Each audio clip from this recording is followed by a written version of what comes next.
Well, thank you, thank you. What a delight and a pleasure to be back here discussing the wonderful world of real estate appraisal with you again. By popular demand, we're redoing last month's tips, so, and also by popular demand, he wants me to keep this 10-minute tip under 3 minutes. I don't know if I can do that. I'm wasting precious time right now. We need all of the support we can get for all of our adjustments. So here's another tip for another tool we can have in our arsenal of real estate appraisal weapons for supporting square foot adjustments. And it's based on the paired sales concept. Everybody knows and loves the paired sales concept, which is basically, this is just a quick review of the paired sales concept. You put property 1 on top, its sales price, and let's say you're looking for square feet, it's square feet.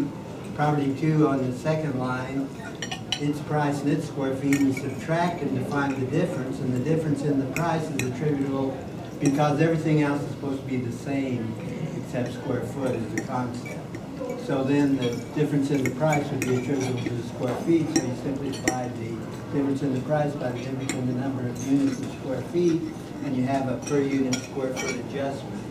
So all you have to do is find 2 comps sold that are exactly identical except for difference in size, and you've got it made.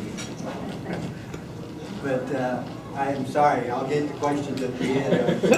Are you afraid of me? But tell us, Lloyd, those are hard to find, so how else can we do it? How else can we do it? Here's another way we can do that. Instead of a pair of sales, we'll use a group of sales, a group of pair of sales. It's kind of a little bit based on statistical concepts, where if you have more, well, you could do the average and the means kind of thing. So property 1 will become group 1, and property 2 will become group 2. And so property 1 we would assume would be the group of bigger properties with more square feet and the higher sales prices, and property 2 would be the group with the smaller ones. And so we use the sales price of property 1 as the median sales price, or you could use mean, for example, as well. Mean or median. We'll say median of the sales price of group 1, and sales price of group 2 is the median of group 2, and the sales and the square footage of group 1 is the median square feet of group 1, and the median square feet of group 2 is what you use for the second property. Everybody understand what I'm saying so far? I'm kind of rushing through this. Are we okay so far? We'll end up with an example. So then you find the difference in the median sales prices of the 2 groups, and you find the difference in the median square feet of the 2 groups, and you divide the difference in the median sales price of the 2 groups by the difference in the median square feet of the 2 groups. So it's just like it was properties only we use groups instead. Are we good on that? So the result then would be your adjustment per square foot. You can do the same thing with the mean or the average. So you could look at the average and the mean as well. So let's do an example. We'll do this, we'll call it the multi-paired sales technique, and we'll do this as an example. We don't have to have Excel to do this. We're going to use RMLS, the Realtor's Multiple Listing System, to do that for us as an alternative. Excel is the better tool, of course, but not everybody has Excel, and not everybody is eager to use Excel, so why not use RMLS for this? So you pick a subject property. This subject property, I don't know if you probably can't see that, but this one is, for ease of demonstration, we've got a 1-story. We want 1 story, so we don't have to get the basements in. That complicates it a little bit. You can do it that way, but it takes a little more effort, and so for this example, we're not going to do that. And so the total square feet is indicated there as 1,430 square feet. It's in the neighborhood of Crestmore.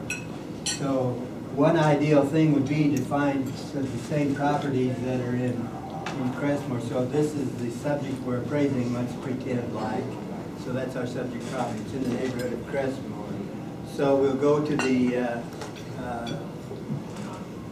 search the comps in RMLS, and everybody knows what that looks like. You click over search, and then we're going to use the advanced MLS search method, and we're going to use the area, and this is what was it, Crestwood or Crestmore? I forget. Crestmore. This is Crestmore. And to get this, you use a map range instead of the RMLS area, so you click that radio button right there. And then you use this tool right here. And you click on that, and then you can click around the boundaries of the neighborhood. And you click wherever it changes directions, you left click, and when you finally get close to the end, it'll close. It'll close, you left click close to the end, and it'll close it for you. And that's the area it's going to search. And then we put in these other search parameters for this example. Of course, it's residential. We want sold. This is paired sales or sold. This group is going to be sold. And it's good to take the property type as detached, because that gets the condos and the townhouses and the roads out of there, which can have an influence on your results. And we're just doing detached here for this example. I didn't finish that. I always have the REOs no and third party transaction no to get those out. Those usually don't represent market. And then instead of rather than picking sold and a date back, I pick between these two dates. That way it doesn't change. When it stays back, every day you change it. Every day you go in there, if you tried to repeat it and duplicate it, it would change. Maybe it might change. Over time it will change. But if you put the sold date in, it doesn't change. So I recommend that.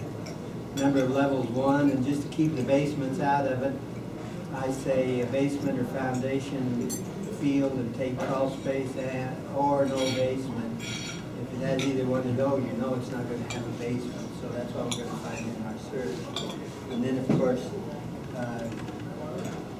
you count them, and you got 6. That's not a whole bunch, but that'll work for our example. So then you hit the search button, and it shows these 6. Now, if you look at these 6 properties, the first thing you would like to do is screen out anything that didn't belong there. So it's good to do an agent full report. Everybody's familiar with that, and an agent 16 picture report, so you can see a lot about the property just by looking at those 2 things and reading those. And if you see anything that's crazy, don't use it, eliminate it. And we'll say we did that and we didn't find anything crazy. We had 6 of these ranch style homes in that neighborhood. They're probably going to be close to the same age and the same size, but they're probably similar builders built them.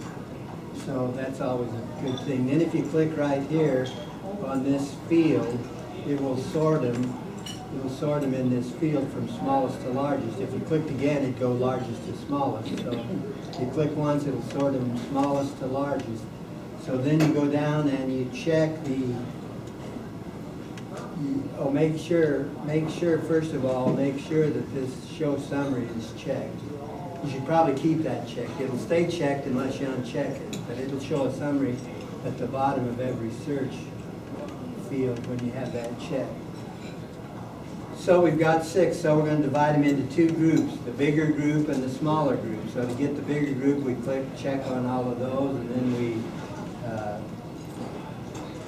we click on show checked. You click on show checked, and it just shows the ones that we had checked.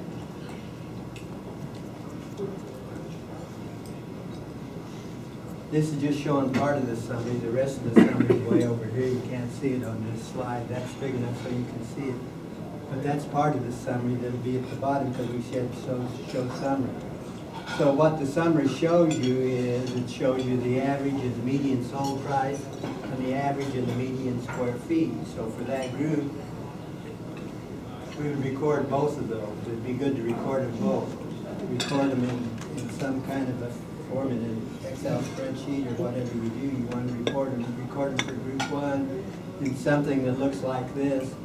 So you'd say this is group 1, that's like property 1, and it's group 1. You have the median sales price and the median square feet and the mean square price, they call it average, and the mean square feet, they call it average square feet. And then you go back and you go back a page by clicking the back button on RMLS to go back to where you had all of them. And then you unclick the 3 bottom listings and click the 3 top listings and then do click checked again. And it'll show the new selection. It'll show the new selection, and it'll show the summary at the bottom, and you can look at the bottom, and again, you record the difference for this is group 2. Shows the average and the mean, and the average square footage, and the average and the mean sales price, so you record those on line 2, and then you simply, all that's left to do then is to do the computations. So you subtract the difference in the median sales price and the difference in the median square feet, divide that into the median difference in the median square feet into the difference in the median sales price, and that gives you an adjustment per square foot for based on the median and based on the average. And there you have it. There's your adjustment for the square feet. That's a quick way to get it. You have some support there. Far better than PFA. That's pulling it from the air. Okay.